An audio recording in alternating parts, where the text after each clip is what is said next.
नमस्कार साथियों, good morning. सर्व शिक्षा अभियान यूट्यूब चैनल में आपका स्वागत है। और अपन देख रहे हैं अति प्रवल्य। 2-3 दिन क्लास नहीं आई थी, उसका कारण यह था कि अपन जो अति प्रवल्य की मानक समीकरण का स्टैंडर्ड रूप देख रहे थे, तो उसकी कम से कम मैं 10 से 15 बार रिकॉर्डिंग कर चुका हूँ। तो उस वीडियो के अंदर बार बार त्रुटियां जाती है, या तो ब्लर हो रहा है पूरा बोर्ड, या फिर वॉइस में कट जा रही है, रिकॉर्डिंग नहीं हो पा रही है। तो इस वजह से इसमें थोड़ा सा टाइम लग गया। अब अपन देखेंगे कि जो अपन ने अति प्रवल्य की मानक समीकरण देखी, उसमें अपन ने क्या किया था। उसमें अपन ने नाभि और एक नियता दे रखी थी, उससे अपन ने एक अति प्रवल्य की क्या जो स्टैंडर्ड समीकरण थी वो अपन ने प्राप्त की थी। ऐसे ही अपन एक या दो सवाल अपन करके देखते हैं, उससे क्या चीजें आसान हो जाएगी और चीजें इस प्रकार से अपन से एग्जाम में पूछी जा सकती है। वो कहेगा कि अपन को नाभि के निर्देशांक दे दे या फिर नियता के समीकरण दोनों अपन को दे दे, और उसके अंदर भी वो कहीं ना कहीं अपन को दे देते हैं, और पूछेगा कभी कभी कि अति प्रवल्य का समीकरण क्या होगा। ऐसे सवाल देखने वाले हैं आज अपन। तो मैं यूं कहना चाहूंगा कि एक बार अति प्रवल्य की जो परिभाषा है, मैं एक बार वो चीज रिपीट कर देता हूं। परिभाषा क्या होती थी कि बिंदु P का ऐसा बिंदु पर जिसके एक स्थिर बिंदु, जिसे अपन अति प्रवल्य का नाम भी दे देते हैं, स्थिर बिंदु से दूरी और एक स्थिर रेखा से लंबवत दूरी का जो अनुपात होता था वो 1 से अधिक होता था। मतलब E बराबर, E मानता था उसको, और E ग्रेटर देन 1 था वहां। तो उसी परिभाषा से अपन सोल्व करके देखेंगे इस सवाल को। सवाल क्या कह रहा है पढ़ लेते हैं एक बार। अति प्रवल्य का समीकरण ज्ञात करो जिसकी नाभि 2,1 नियता 2x + 3y - 1 बराबर 0 तथा उत्केंद्रता E बराबर 2। तो क्या होता है एक बार परिभाषा देखेंगे। सोल्व अति प्रवल्य की परिभाषा से। परिभाषा क्या होता है, PS/PM बराबर, यही तो होता था। ये कोई स्थिर बिंदु है x, जिसके निर्देशांक अपन को दे रखे हैं 2,1। ये वो एक स्थिर रेखा है, ये बिंदु कोई P है, ये बिंदु P है, x, y रूपा कोई बिंदु है, और इस रेखा का समीकरण भी मुझे दे रखा है 2x + 3y - 1 बराबर 0। और E का मान मुझे दे दिया उसने कितना, 2। अपन को कुछ नहीं करना, वो सब चीजें दे देता है, बस सवाल को समझना होता है। यदि अपन को वह नाभि के निर्देशांक दे दे और नियता की समीकरण दे दे, तो जिस प्रकार से अपन ने अति प्रवल्य का मानक समीकरण निकाला था, उसी प्रक्रिया से अपन ये चीज करने वाले हैं। मैंने क्या कहा था कि अति प्रवल्य की परिभाषा इस प्रकार से होती है कि PS/PM, PS/ और ये क्या है, यहाँ मैं m मान लो, तो ये PS/PM का मान होता है वह E के बराबर होता है, और E 1 से अधिक होता है। यदि मेरे पास PS का मान मिल जाए और PM का मान मिल जाए तो मैं आराम से निकाल सकता हूं। अब मेरे पास दो बिंदु दे रखे हैं और एक बिंदु एक रेखा के ऊपर लंब होते हैं, तो उसका मान, उस लंब का मान अपन निकाल सकते हैं। देखो मैं क्या करता हूँ, सबसे पहले इसको गुणा करता हूँ। E का मान में 2 पुट कर देता हूँ। चलो अब नहीं करते, बाद में पुट कर देगी। PS मैंने E को PM से गुणा किया, तो मैंने इसका इस प्रकार से गुणा कर दिया। अब मैं क्या करता हूँ, इसका स्क्वायर भी कर देता हूँ। कैलकुलेशन की वजह से मैं ऐसा कर रहा हूँ, वहां भी मैंने स्क्वायर किया था, क्योंकि अपन जो P और S के अंदर दूरी स्तर लगाएंगे तो दूरी स्तर क्या होता है, √x - x2 का whole square plus y - y2 का होल स्क्वायर रूप में होता है। इसलिए मैंने क्या कर दिया, वर्क कर दिया समीकरण नंबर 1 इसको। ऐसे समीकरण देने की कोई जरूरत भी नहीं है अपन को, क्योंकि अपना मान सीधा सा आ जाएगा अपन को। PS की जो दूरी अपन कैसे निकालेंगे, दूरी स्तर से देखो, PS का मान निकालूंगा तो √ में लिखते हैं, तो मैंने स्क्वायर कर दिया, इसलिए √ नहीं लगाऊंगा। तो क्या आएगा, x - 2 का स्क्वायर प्लस y - 1 का स्क्वायर बराबर E स्क्वायर। E की जगह में मान रख देता हूं 2 का स्क्वायर कोष्टक स्क्वायर।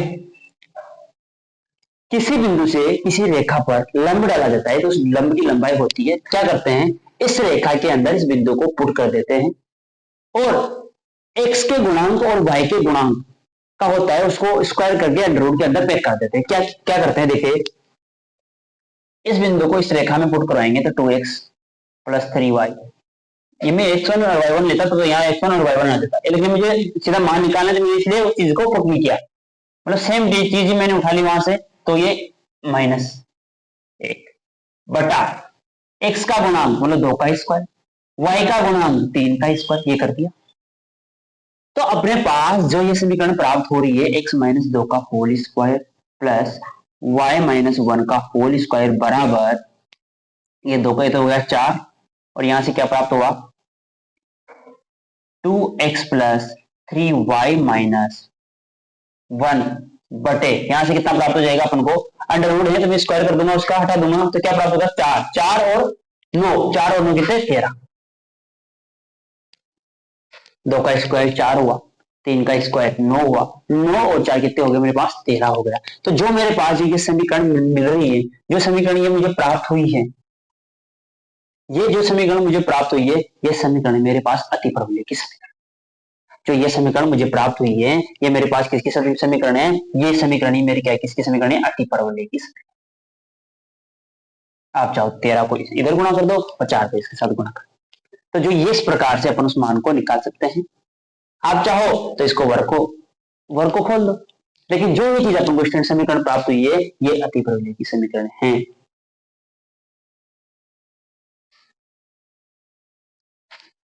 क्या किया, एक बार वापस इस चीज को देखते हैं कि अपने पास एक बिंदु P का बिंदु पद देख रहे हैं, बिंदु P की ऐसे दूरी देखी तो दूरी सूत्र इस प्रकार से होता है, बराबर e का स्क्वायर मतलब 2 का स्क्वायर 4 लिख दिया मैंने, कोस का अंदर लगाया मैंने, किसी बिंदु से किसी रेखा पर लंब डाला जाता है तो उस लंब की लंबाई क्या है, यहाँ पर pm है, pm का मान इस प्रकार निकालते हैं, कोष्टक इस बिंदु को इस रेखा पर पुट करते हैं बटा x के गुणांक का स्क्वायर प्लस y के गुणांक का स्क्वायर करते हैं, मैंने स्क्वायर कर दिया और अंडर रूट में पे कर दिया, स्क्वायर के हुआ तो अंडर रूट से स्क्वायर से अंडर रूट खत्म हो गया और यहाँ से 13 हो गया अपने पास। तो जो ये समीकरण मेरे पास प्राप्त हो रही है, ये किस चीज की समीकरण है, ये अति परवलय की समीकरण। आप चाहो तो इसको खोल भी सकते हैं। तो इस प्रकार से चीजें अपन देख सकते हैं। एक और सवाल अपन देखने वाले हैं, मैं लिखता हूं एक और सवाल,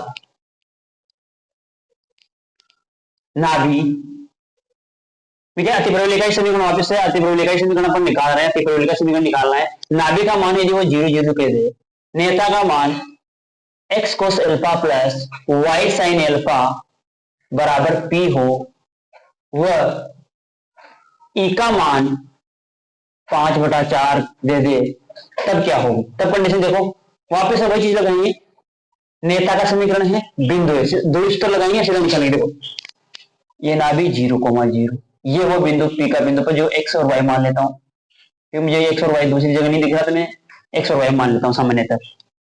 ये इस नेता की समीकरण दे दिया, बिंदु P है मेरे पास है, ये M है और ये S है। देखो किस प्रकार से निकालूंगा, दोनों सूत्र से इन दोनों को लगाऊंगा मैं वर्ग, यहाँ पे इसी पे मान रखता हूं, देखो इसी चीज में PS का मान निकालो, क्या होगा x माइनस 0 का स्क्वायर प्लस y माइनस 0 का स्क्वायर, e का स्क्वायर मतलब 25/16,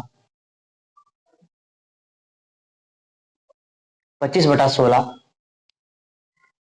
और मैंने यहां से दूरी सूत्र से ये स्क्वायर किया, स्क्वायर यहाँ मल्टीपल में देखना, मल्टीपल में है इसके, तो क्या करूंगा मैं इस बिंदु को इस पे पुट किया तो क्या होगा x cos of alpha plus y sin alpha minus का p स्क्वायर, x के गुणांक का स्क्वायर प्लस y के गुणांक का स्क्वायर मतलब sine square cos square alpha या फिर साइन स्क्वायर अल्फा प्लस, इसका मान तो 1 हो गया और मेरे पास क्या मिल गया मुझे यहाँ से x square plus Y square बराबर 25/16, और क्या मिला यहाँ से x cos of alpha plus y sine of alpha minus p, और इसको आप खोल लेना। जो ये समीकरण मुझे प्राप्त हुई है, ये अति परवलय की क्या है, मानक समीकरण, अति परवलय की समीकरण है जो अपन से पूछी। इस प्रकार से अपन अति परवलय के क्या निकालते हैं, समीकरण निकालते हैं। तो एग्जाम में आए हुए प्रश्नों में से है ये। तो इस प्रकार से अपन को वो नियतांक समीकरण दे देगा और नाभिका दे देगा और उत्केंद्रता का मान अपन को दे दिएगा। उत्केंद्रता का मान देखते ही अपन को पता चल जाएगा कि अति परवलय है, क्योंकि उत्केंद्रता का जो मान है 1 से अधिक अति परवलय के अंदर होता है। तो इस प्रकार से अपन चीजों को देख सकते हैं। धन्यवाद।